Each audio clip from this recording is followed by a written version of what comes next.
Hello friends, આપણે આગળના લેક્ચરની અંદર કેમિકલ પ્રોપર્ટીઝ રાસાયણિક ગુણધર્મોની વાતની શરૂઆત કરેલી. અહીંયા આગળ આપણે ત્યાંથી આગળ વધીશું. આગળના લેક્ચરની અંદર આપણે બે પ્રકારના બંધ તૂટે, સી બોન્ડ ઓ અને ઓ બોન્ડ એચ, અને એ રીતે આલ્કોહોલ કે ફિનોલ સંયોજનો જે છે, તો પર્ટિક્યુલરલી આલ્કોહોલ સંયોજનો છે, એ બંને રીતે વર્તી શકે, કેન્દ્રાનુરાગી અને ઇલેક્ટ્રોન અનુરાગી તરીકે. એટલે એ પ્રકારના પ્રક્રિયાઓ વિશે વાત આપણે ચલાવી હતી આગળ, અને એમાં ધાતુ સાથેની પ્રક્રિયાઓ વિશે વાત કરેલી. સોડિયમ બેઝ સાથે સોડિયમ હાઇડ્રોક્સાઇડ જેવા પ્રબળ બેઝ સાથેની એની વાત કરેલી. અને પદાર્થ આલ્કોહોલ ફિનોલ છે તો એ બધા નિર્બળ એસિડ છે, એના એસિડિક ગુણધર્મ વિશે કે એસિડ એની પ્રબળતા વિશેની ચર્ચા છે એ કરી ગયા હતા. આજના લેક્ચરમાં ત્યાંથી આગળ વધીએ અને કેવા પ્રકારના બંધ તૂટે અને કયા પ્રકારની નિપજો છે એ બને, તો એના ઉપર થોડી વાત છે એ આગળ કરીએ.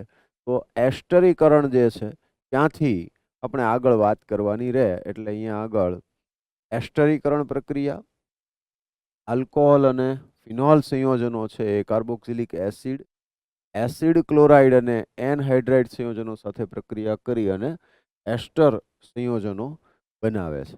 આલ્કોહોલ અને કાર્બોક્સિલિક એસિડ એસિડિક માધ્યમમાં H+ ની હાજરીમાં તો એ પ્રક્રિયા કરશે તો એસ્ટર નિપજ તરીકે મળશે અને H2O મુક્ત થશે. અહીંયા આગળ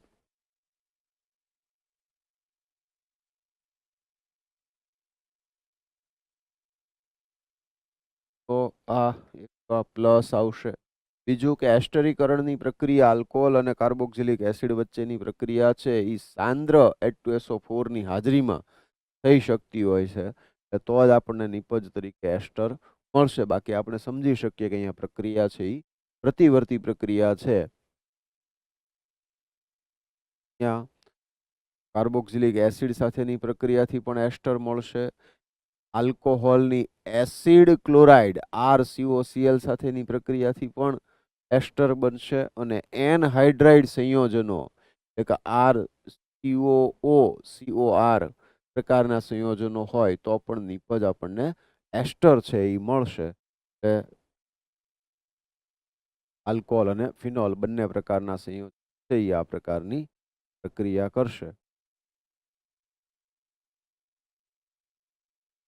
બાકીની બે પ્રક્રિયાઓ તો આલ્કોહોલની એનહાઇડ્રાઇડ સાથેની પ્રક્રિયા પણ H+ ની હાજરીમાં થાય એસિડિક માધ્યમમાં, તો આપણને એસ્ટર અને સાથે કાર્બોક્સિલિક એસિડ છે એ અલગ થશે. અને આલ્કોહોલની એસિડ ક્લોરાઇડ સાથેની પ્રક્રિયા તો એ પિરિડીન જેવા બેઝની હાજરીમાં, નિર્બળ બેઝની હાજરીમાં પ્રક્રિયા થાય, કે જેથી કરીને આ જે એસ્ટર બન્યા પછી જે HCl ઉત્પન્ન થાય છે એ HCl પિરિડીન સાથે પ્રક્રિયા કરી અને HCl ને દૂર કરી શકાય, અને એ રીતે આપણે પુરોગામી દિશામાં પ્રક્રિયાને સરળતાથી લઈ જઈ શકીએ અને નિપજનું પ્રમાણ વધે. તો એટલા માટે પિરિડીન જેવા નિર્બળ બેઝ, પ્રબળ બેઝ નહીં, નિર્બળ બેઝ છે ની હાજરીમાં પ્રક્રિયા કરવામાં આવે છે. આઈ હોપ ક્લિયર છે.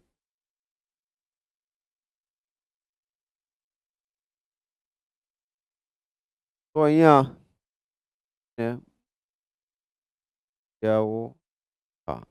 આપણે પ્રક્રિયા છે એ હું તમને લખી આપું. તો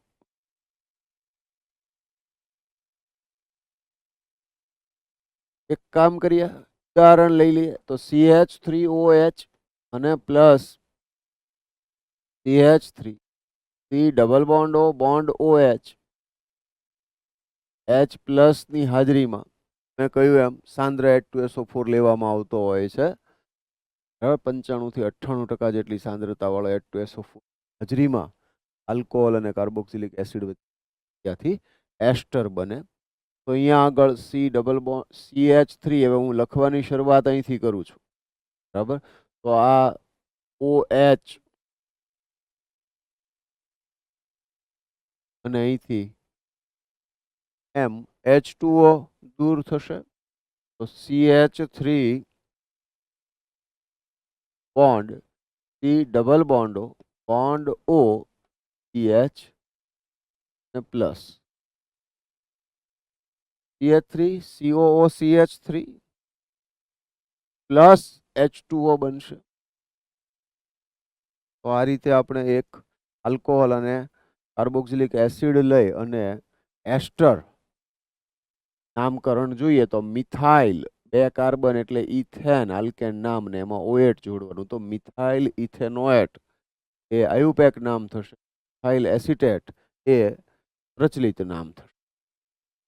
ત્યાર પછી આલ્કોહોલ ને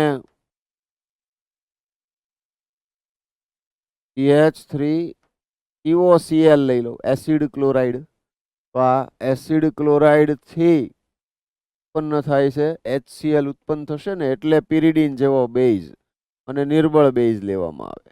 પિરિડીન જેવા નિર્બળ બેઝની હાજરીમાં પ્રક્રિયા કરવામાં આવે. એટલે અહીંયા અગેઇન નિપજ તો આ ઉપર દર્શાવી છે એની એ જ બનશે,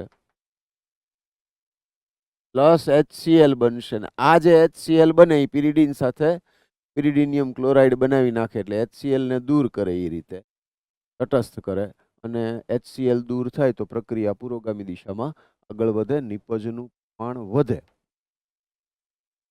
C2H5OH પ્લસ એનહાઇડ્રાઇડ લેવામાં આવે, CH3 C double bond O COCH3. તો પાછું H પ્લસ ની હાજરીમાં પ્રક્રિયા થશે. તો અહીંયા આગળ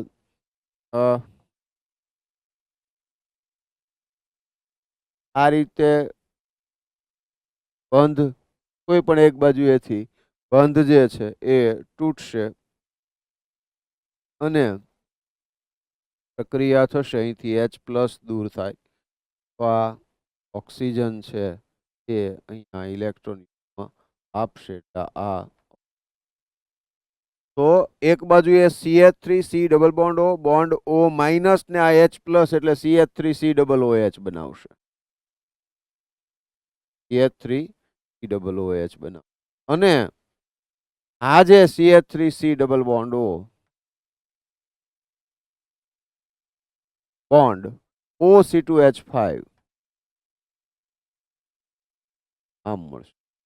CH3 OC2H5 ઇથાઇલ ઇથેનોએટ નિપજ મળશે, અથવા ઇથાઇલ એસિટેટ અને એસિટિક એસિડ મુક્ત થશે. તો આ ત્રણેય રીત પ્રમાણેનું એક એક ઉદાહરણ છે એ આપણે અહીંયા લઈ લીધું, એટલે આપણને આઈડિયા છે એ ક્લિયર રહે. તમે લખવું હોય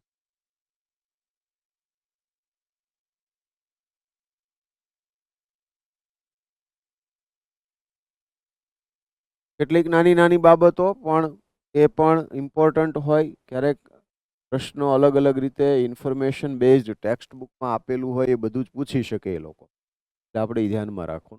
એસ્પિરિન છે તો એ વેદનાહાર શોધગ્ન ઔષધો એટલે સોજો ઉતારવા માટેનો અને તાપ શામક ગુણધર્મો ધરાવે છે. એટલે ટૂંકમાં પેરાસિટામોલ જેવી આ ડ્રગ થઈ કે જેનો ઉપયોગ જે છે એ વેદનાહાર શરીરમાં દુખાવો થતો હોય એ દૂર કરવા માટે, પછી સોજો ઉતારવા માટે, વાગ્યું હોય ને સોજો હોય એ પ્રકાર, અને તાપ શામક એટલે ટેમ્પરેચર બોડીનું તાવ આવતો હોય તો એની અંદર આ દવા છે એ ઉપયોગી છે, એસ્પિરિન છે. અને બહુ વર્ષોથી એનો ઉપયોગ થાય છે, અને બ્લડ છે એ પાતળું રાખવામાં પણ મદદરૂપ થાય છે. એટલે બ્લડ પ્રેશરના કે હૃદય રોગના જે દર્દીઓ હોય એને પણ અમુક સમયમાં ડૉક્ટર છે એ પ્રિસ્ક્રાઇબ કરતા હોય છે. કાર્બોક્સિલિક એસિડ અને એસિડ એનહાઇડ્રેટ વચ્ચેની પ્રક્રિયા સાંદ્ર સલ્ફ્યુરિક એસિડના ઓછા જથ્થાની હાજરીમાં થાય છે.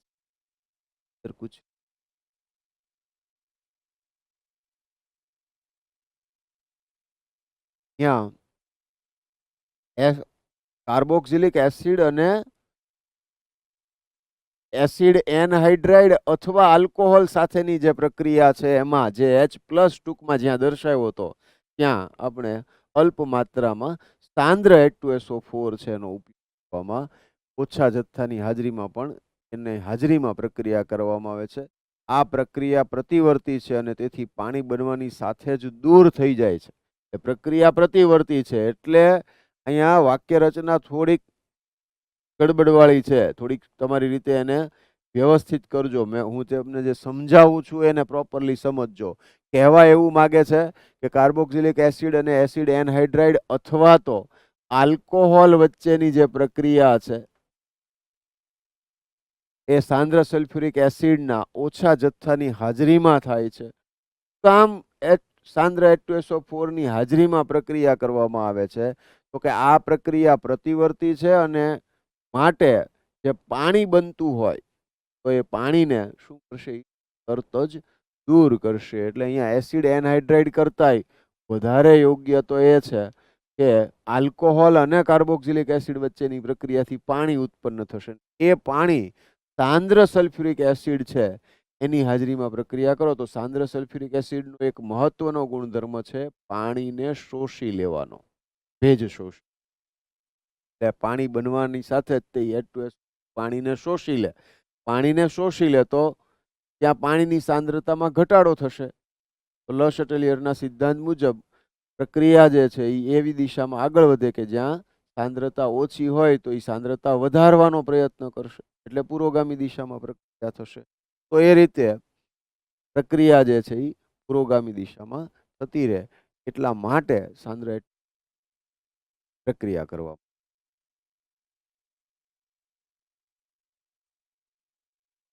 એસિડ ક્લોરાઇડ ની પ્રક્રિયા બેઝની હાજરીમાં કરવામાં આવે છે કે જેથી પ્રક્રિયા દરમિયાન ઉત્પન્ન થતા HCl નું ત્રણ સમજાયું. બરાબર છે.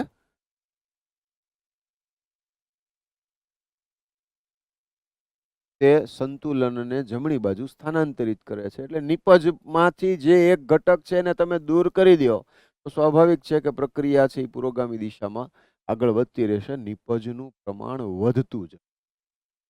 આલ્કોહોલ અને ફિનોલ સંયોજનોમાં એસિટાઇલ સમૂહના પ્રવેશને એસિટાઇલેશન કહેવાય. સેલિસિલિક એસિડના એસિટિલેશનથી એસ્પિરિન, જે એસ્પિરિન વાત કરી એ એસ્પિરિન કઈ રીતે બનાવી શકાય? તો એ સેલિસિલિક એસિડનું એસિટાઇલેશન કરવામાં આવે ત્યારે આલ્કોહોલિક OH જે છે એ OH ઉપર પ્રક્રિયા થશે.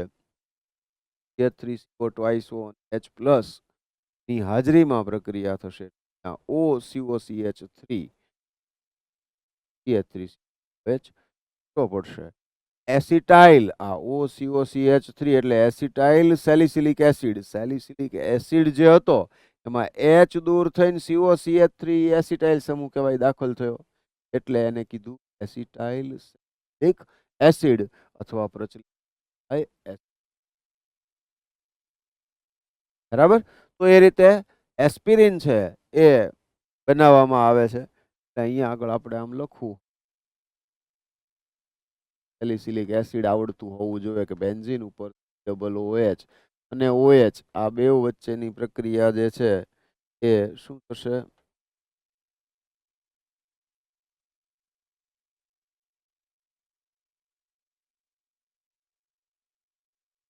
ત્યાં સેલિસિલિક એસિડ અને એની CH3CO એસિટિક એનહાઇડ્રાઇડ સાથેની પ્રક્રિયા CH3CO2. પછી આપણે કદાચ રિએક્શનના પોઈન્ટ ઓફ વ્યૂ આમ ન બતાવીએ, બતાવી દઈએ તો પ્રક્રિયા જે છે એ એસિટાઇલેશન પ્રક્રિયા OH સમૂહ ઉપર થાય છે. OCOCH3 બરાબર. અને -CH3COOH થશે. આનો જે CH3OO અને અહીંથી H+ એમ CH3. તો આ એસ્પિરિન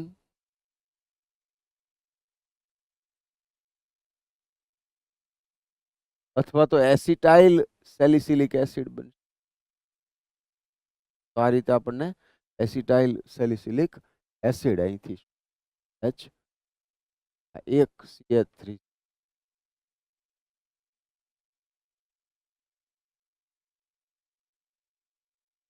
આ રીતે.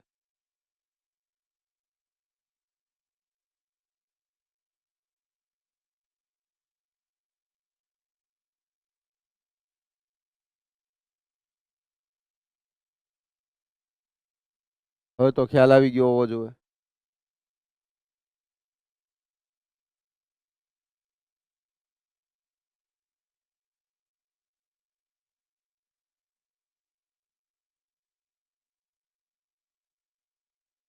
અત્યાર સુધી જે વાત કરતા હતા એમાં આપણે O બોન્ડ H બોન્ડ હતો. હવે એવું કહે છે કે પ્રક્રિયાઓ કે જેમાં આલ્કોહોલ સંયોજન કાર્બન ઓક્સિજન વચ્ચેનો બંધ તૂટે. તો C બોન્ડ O બંધ તૂટવાની પ્રક્રિયા માત્ર આલ્કોહોલ સંયોજનોમાં જ થાય છે. ફિનોલ સંયોજનો આ પ્રકારની પ્રક્રિયા માત્ર ઝીંક સાથે જ આપે છે. એટલે ફિનોલમાંથી બેન્ઝીન બનાવી શકાય. એટલે પહેલા આપણે એક પ્રક્રિયા લખી નાખીએ એટલે ત્યાં એ વાત પૂરી. બેન્ઝીન ઉપર OH ઝીંક ડસ્ટ આવે એની સાથે ગરમ કરતા. ઝીંક ડસ્ટ સાથે ગરમ કરો એટલે -ZnO થાય, ઝીંક ઓક્સાઇડ થાય.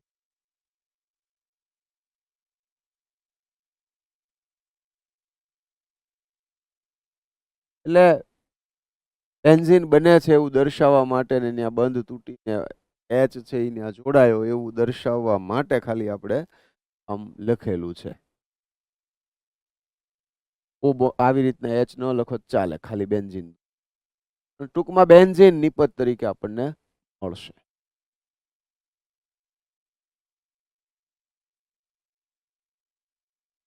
હાઇડ્રોજન હેલાઇડ સંયોજનો સાથેની પ્રક્રિયા એટલે HX સાથેની પ્રક્રિયા કહીએ તો એ લ્યુકાસ ટેસ્ટ થઈ ગઈ. બરાબર. તો આમાં લ્યુકાસ ટેસ્ટમાં એ આઈડિયા હોય કે 3 ડિગ્રી આલ્કોહોલ હોય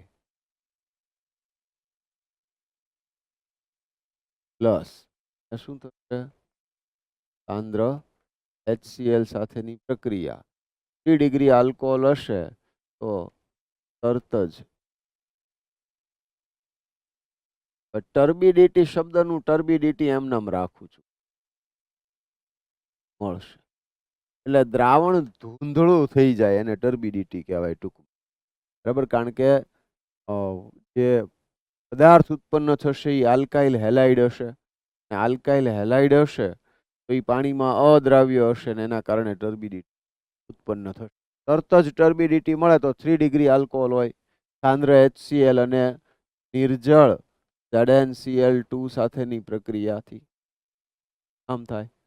અને જો 2 ડિગ્રી આલ્કોહોલ હોય સાંદ્ર HCl સાથે ZnCl2 ની હાજરીમાં તો 5 થી 10 મિનિટ પછી ટર્બિડિટી મળશે.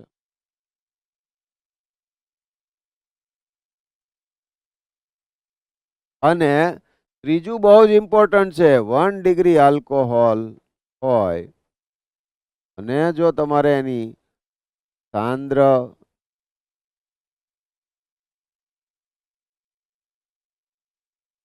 HCl સાથે પ્રક્રિયા કરાવો, નિર્જળ ZnCl2 ની હાજરીમાં પ્રક્રિયા કરાવો, પણ પ્રક્રિયા છે એને થતા વાર લાગે.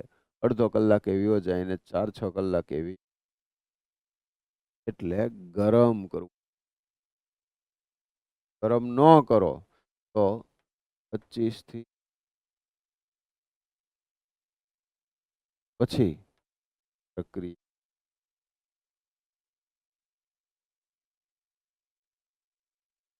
25 થી 30 મિનિટ પછી પ્રક્રિયા 1 ડિગ્રી આલ્કોહોલ હોય. 2 ડિગ્રી ને 3 ડિગ્રી હોય તો ફટાફટ થશે. 3 ડિગ્રી આલ્કોહોલ હોય તો તરત જ ટર્બિડિટી ડિગ્રી હોય તો 5 થી 10 મિનિટ અને 25-30 મિનિટ પછી, અથવા તો એવું કહેવું જોઈએ કે ગરમ કરવું પડે. 1 ડિગ્રી આલ્કોહોલ હોય એટલે ખરેખર જોવા જાવ તો એને ગરમ કરવું પડે. સામાન્ય તાપમાને રૂમ ટેમ્પરેચર આપતું. બરોબર.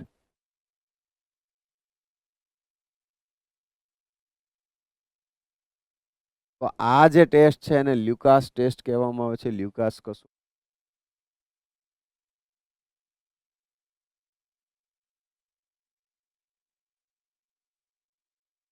ફોસ્ફરસ ટ્રાય હેલાઇડ સંયોજનો સાથેની પ્રક્રિયા એટલે R bond OH plus H3PO3 ફોસ્ફોરસ acid છે.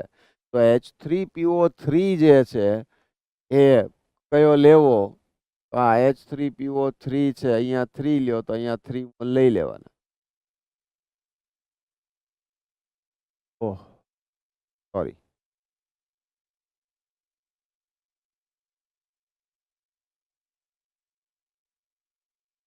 પણ અહીંયા શું આવશે? X3 મોલ PCl3 PCl5 એમ, અરે PCl3. તો 3 mall R bond X plus H3PO3 થાય. ખ્યાલ આવ્યો? H3PO3 બને આ રીતે. R બોન્ડ OH છે એના 3 મોલ લીધા, તો આ બોન્ડ છે એ બ્રેક થાય. અહીંથી 3 હેલોજન છે પડે, ફોસ્ફરસ હાઇડ્રોજન જોડાશે. H3X. તો આ રીતની પ્રક્રિયા આપણને જોવા મળશે. L3 સાથે પ્રક્રિયા થાય.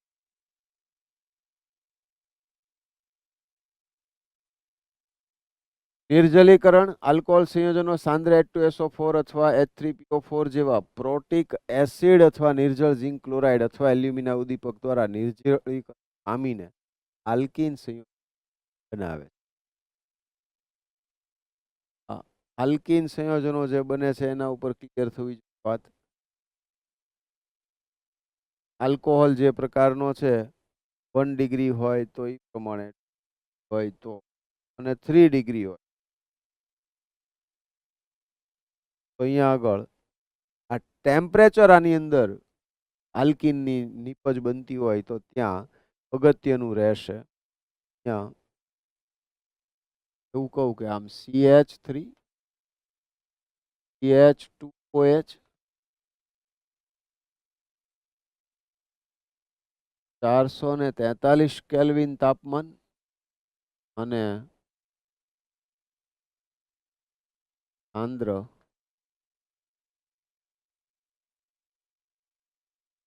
હાજરીમાં પજ તરીકે CH2 double bond CH2 plus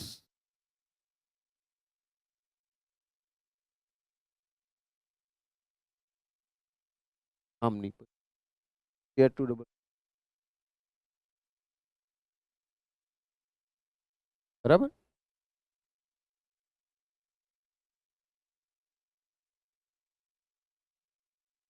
આની આ જ પ્રક્રિયા આગળ જતા આપણે લેશું કે એમાં 413 કેલ્વિન તાપમાને પ્રક્રિયા કરીએ ને તો ઈથર નિપજ બને છે.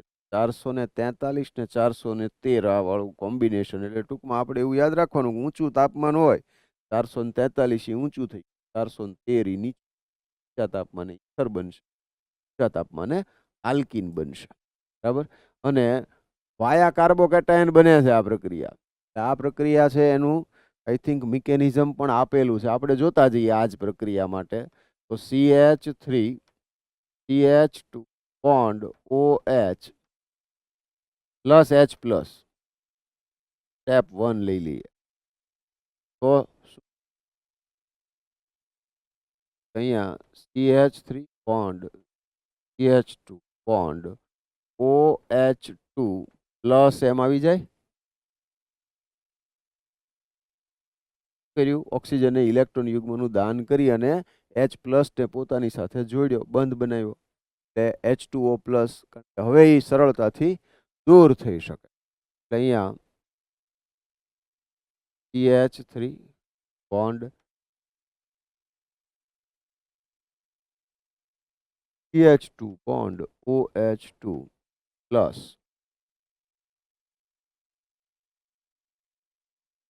CH3 bond H2 plus plus CH3. આ જે CH3 CH2 પ્લસ છે plus H2O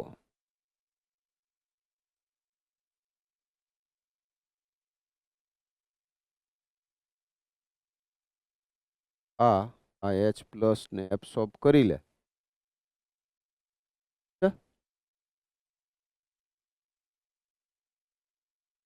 CH2 double bond H plus H3 CH2 plus H3. તો આ મિકેનિઝમ સ્ટેપ 1, સ્ટેપ 2 અને આ સ્ટેપ. એસિડિક માધ્યમમાં ની હાજરીમાં પ્રક્રિયા જ્યારે વિલોપન પ્રક્રિયા થશે તો આ પ્રક્રિયા.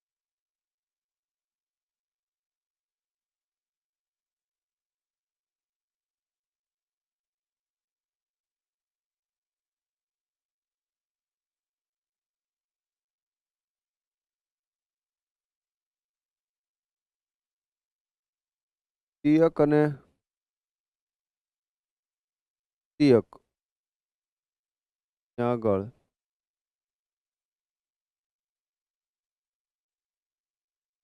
Important line. આલ્કોહોલ સંયોજનો સાંદ્ર H2SO4 અથવા H3PO4 જેવા પ્રોટિક એસિડ અથવા નિર્જળ ZnCl2 ની હાજરીમાં કોની હાજરીમાં આ પ્રક્રિયા થઈ શકે એ સમજી. અથવા એલ્યુમિના ઉદ્દીપક દ્વારા એટલે Al2O3 નિર્જળીકરણ પામીને આલ્કીન સંયોજનો આલ્કીન તરીકે મળી શકે. તો આટલા બધા થઈ ગયા. H2SO4 લઈ શકો સાંદ્ર, H3PO4 સાંદ્ર લઈ શકો, બરાબર, નિર્જળ ZnCl2 લઈ શકો અને Al2O3 એલ્યુમિનિયમ પણ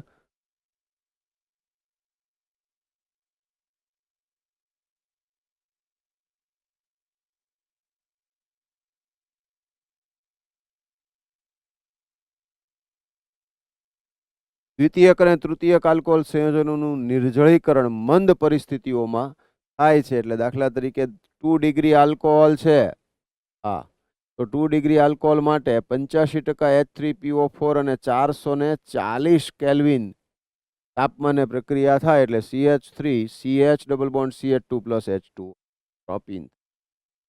જો CH3 થ્રાઇસ COH લઈ લ્યો તો 20% H3PO4 358 કેલ્વિન તાપમાન. અહીંયા 85% લેવો પડ્યો હતો, અહીંયા 20% લે, સાંદ્રતા ઘટી ગઈ. કેમ? તો કે અહીંથી કાર્બોકેટાયન બનશે, એ સરળતાથી બનશે. આ H2O દૂર થઈ અને કાર્બોકેટાયન બનશે તો એ તો આ CH3 bond C CH3 plus આમ થાય ને 9 આલ્ફા હાઇડ્રોજન. આની સ્થિરતા વધુ હશે. મધ્યવર્તી તબક્કામાં જે બને છે એ તો કાર્બોકેટાયન બને છે, બરોબર. એટલે એમાં થશે તો કે રીઅરેન્જમેન્ટ પોસિબલ, સ્ટેબલ કાર્બોકેટાયન ફોર્મ થાય છે, એ સરળતાથી થાય. એ સાંદ્રતા ઓછી છે એમાં. CH3C CH3 ડબલ બોન્ડ બસ, બરાબર. તો આ એક વાત થઈ ગઈ અલગ અલગ પ્રકારના જે આ 1 ડિગ્રી 2 ડિગ્રી 3 ડિગ્રી આલ્કોહોલ લઈએ એમાં કઈ નિપજો બનશે એની આપણે વાત કરી. સાથે સાથે કાર્બોકેટાયન મધ્યવર્તી તબક્કામાં ઉત્પન્ન થાય છે એ વાત અગત્યની છે. એમાં રીઅરેન્જમેન્ટ થઈ શકે એ પણ વાત અગત્યની. એના રિલેટેડ મેટર છે એ ડિસ્કસ કરી ચૂક્યા છીએ અગાઉ, એટલે હું અત્યારે રિપીટ નથી કર્યા કરતો.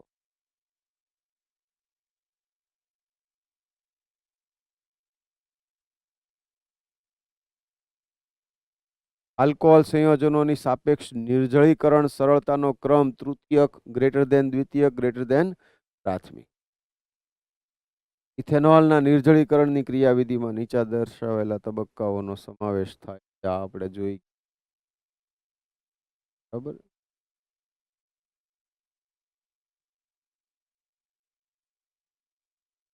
હવે વાત કરીએ આપણે ઓક્સિડેશન પ્રક્રિયાની.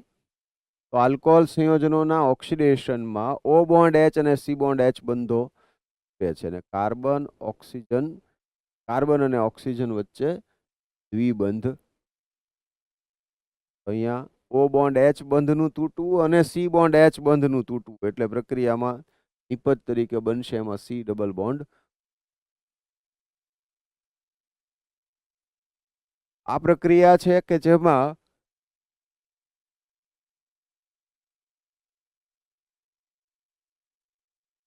H2 દૂર થાય છે, એટલે પ્રક્રિયાને વિહાઇડ્રોજનીકરણ, ડિહાઇડ્રોજીનેશન કહેવામાં આવે. H2 અણુ ઉપયોગમાં લેવાતા ઓક્સિડેશન કર્તાના આધારે પ્રાથમિક આલ્કોહોલનું આલ્ડીહાઇડમાં ઓક્સિડેશન થાય છે, જેનું પછીથી કાર્બોક્સિલિક એસિડ.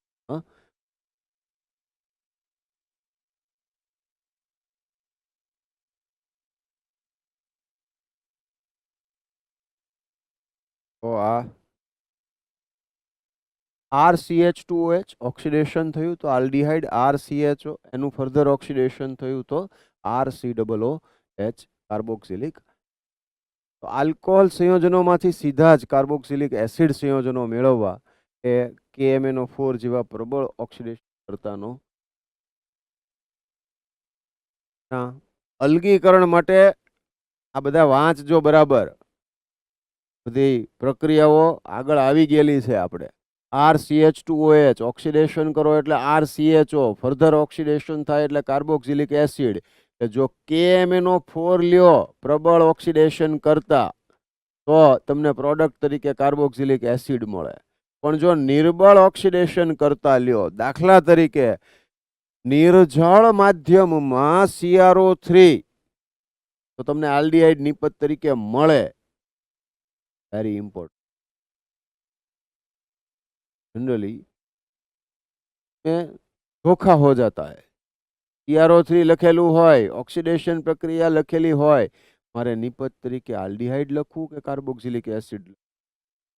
સર કન્ફ્યુઝન બહુ થાય છે.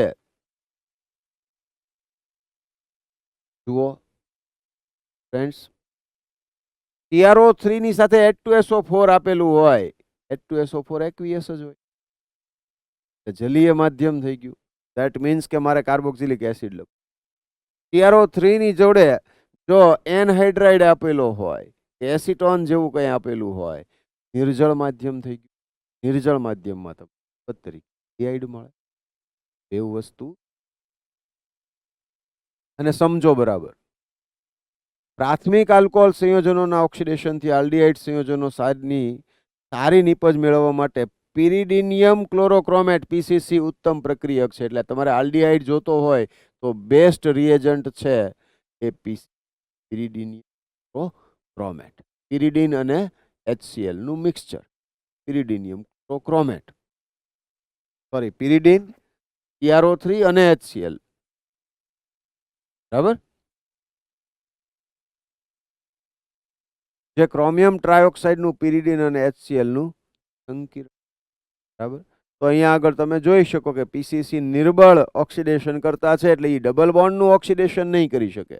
એ માત્ર પ્રાથમિક આલ્કોહોલ છે એનું ઓક્સિડેશન કરી આલ્ડીહાઇડ નિપજ તરીકે. ક્લિયર છે આ? બરાબર. એટલે આમાં એટલું બધું ડિફિકલ્ટ છે નહીં કાંઈ. RCH2OH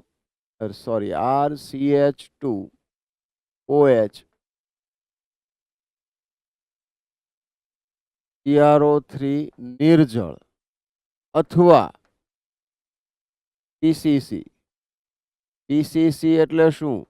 કે પિરિડિન વત્તા CrO3 વત્તા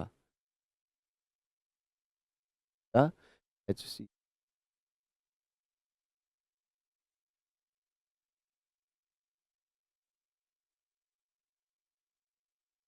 આ પિરિડિનિયમ ક્લોરોક્રોમેટની હાજરીમાં પ્રક્રિયા કરવાથી RCHO સારી રીતે મેળવી શકાય છે, સારા એવા પ્રમાણમાં મેળવી શકાય. બરાબર. જ્યારે એ સિવાય પ્રબળ ઓક્સિડેશન કરતા હશે તો તમને 1 ડિગ્રી આલ્કોહોલ છે કાર્બોક્સિલિક એસિડ પ્રોડક્ટ તરીકે આપશે. 2 ડિગ્રી આલ્કોહોલ હોય તો એ નિપજ તરીકે કીટોન આપશે. પરંતુ જો 3 ડિગ્રી આલ્કોહોલ હોય તો સામાન્ય સંજોગોમાં તેનું ઓક્સિડેશન થતું નથી. હલો. Good morning. ખ્યાલ આવ્યો છે એટલા માટે જ કીધું. તો અહીંયા આગળ ધ્યાન આ વસ્તુનું કે પ્રબળ ઓક્સિડેશન કરતા છે, નિર્બળ ઓક્સિડેશન કરતા છે, આલ્કોહોલનો પ્રકાર કયો છે એ પ્રમાણે તમારે ધ્યાન આપવું પડે. કે અહીંયા આગળ હું એમ કહી શકું કે ભાઈ 1 ડિગ્રી આલ્કોહોલ લ્યો, આનું ઓક્સિડેશન થાય, જો પ્રબળ ઓક્સિડેશન કરતા હશે તો RCOOH બનાવશે. પ્રબળ ઓક્સિડેશન તો RCOOH બને. 2 ડિગ્રી આલ્કોહોલ હોય અને 2 ડિગ્રી આલ્કોહોલ હોય અને ઓક્સિડેશન કરવાનું હોય, પ્રબળ ઓક્સિડેશન કરતા, તો કીટોન મળશે, તો કીટોન બનશે. અને જો 3 ડિગ્રી આલ્કોહોલ હોય તો 3 ડિગ્રી આલ્કોહોલનું ઓક્સિડેશન કરવાથી, તો 3 ડિગ્રી આલ્કોહોલ હોય એનું ઓક્સિડેશન કરવામાં આવે તો સામાન્ય સંજોગોમાં, સામાન્ય પરિસ્થિતિમાં oxidation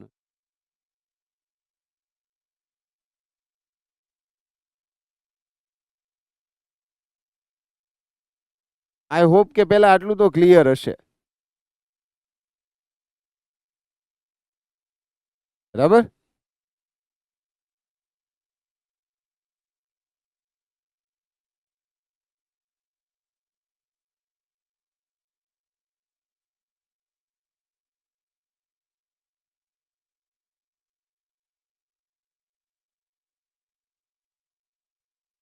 RCHOH R dash ketone મળ્યો.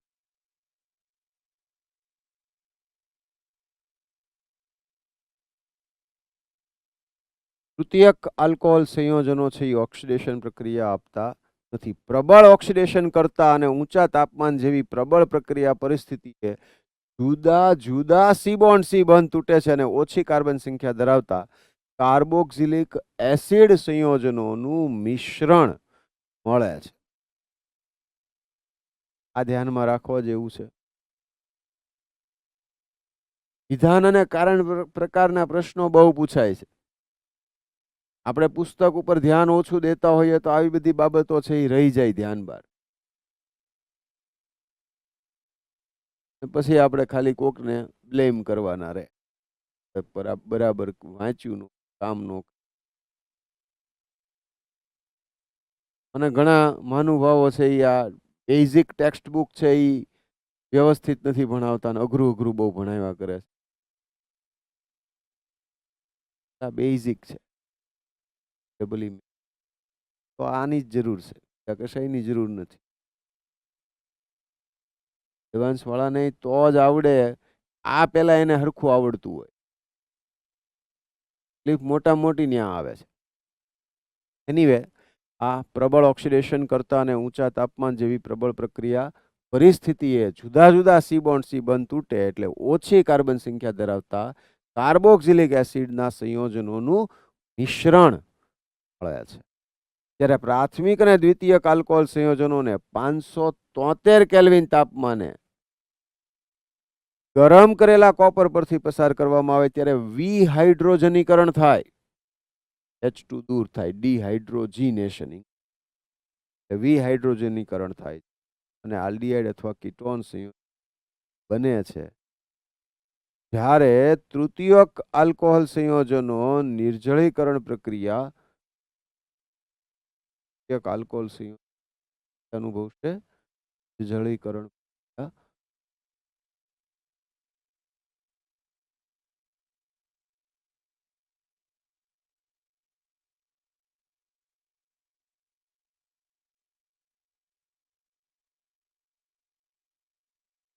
1 ડિગ્રી આલ્કોહોલ આલ્ડીહાઇડ આપશે, 2 ડિગ્રી આલ્કોહોલ કીટોન આપશે, કિંતુ પરંતુ બંધુ સખા 3 ડિગ્રી આલ્કોહોલ સંયોજનો કોપર અને 573 કેલ્વિન તાપમાને નિર્જલીકરણ પ્રક્રિયા, H2O દૂર થશે, અહીંથી OH ને આ ત્રણમાંથી કોઈ પણ એક કાર્બન ઉપરથી એક હાઇડ્રોજન, બરાબર, એટલે H2O દૂર થશે. તો આ ડિહાઇડ્રોજીનેશન છે, એટલે અહીંયા પ્લસ H2, અહીંયા પ્લસ H2, પણ ત્રીજી પ્રક્રિયામાં પ્લસ H2, વિલોપન પ્રક્રિયા, એલિમિનેશન. बराबर.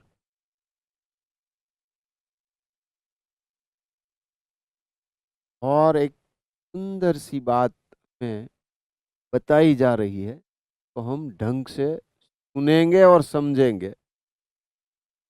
શરીરમાં મિથેનોલ અને ઇથેનોલના જૈવિક ઓક્સિડેશનથી અનુવર્તી આલ્ડીહાઇડ અને ત્યારબાદ એસિડ બને.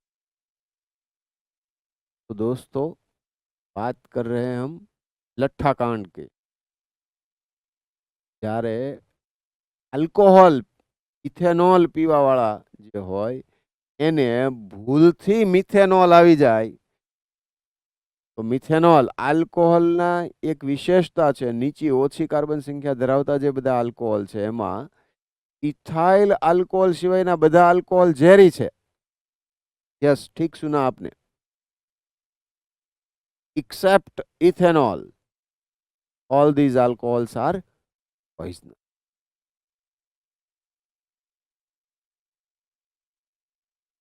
ખ્યાલ આવી ગયો ને?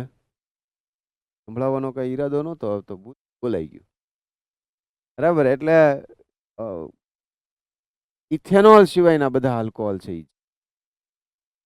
ક્યારેક ક્યારેક દારૂના વ્યસની લોકો ભૂલથી મિથેનોલ મિશ્રિત ઇથેનોલ, જેને વિકૃત આલ્કોહોલ કહે છે, તેને પી લે છે.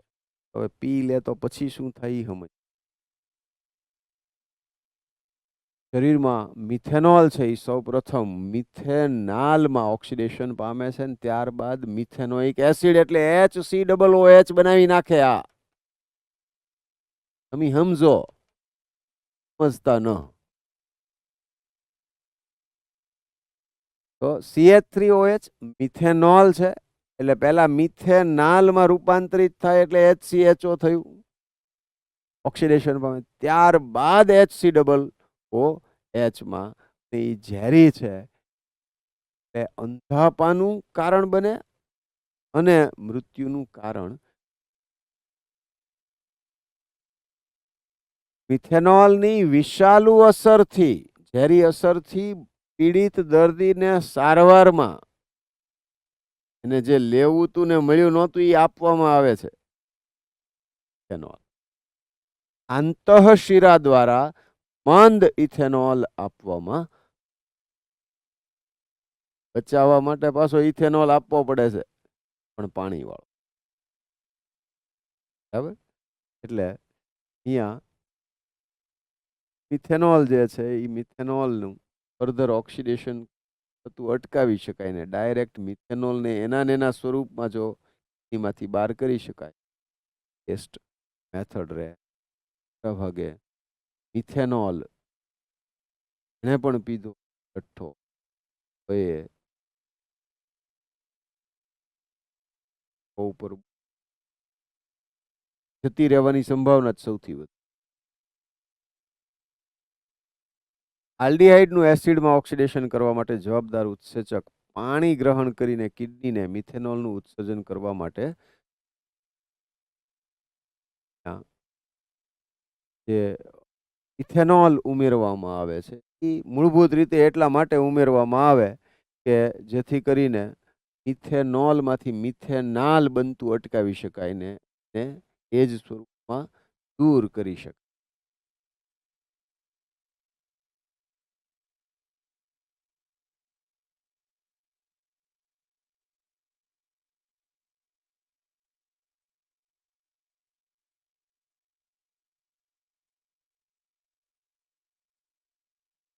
બધા પ્રશ્નો કઈ એવા અઘરા છે નહીં, આપણે આગળના કરી ચૂક્યા.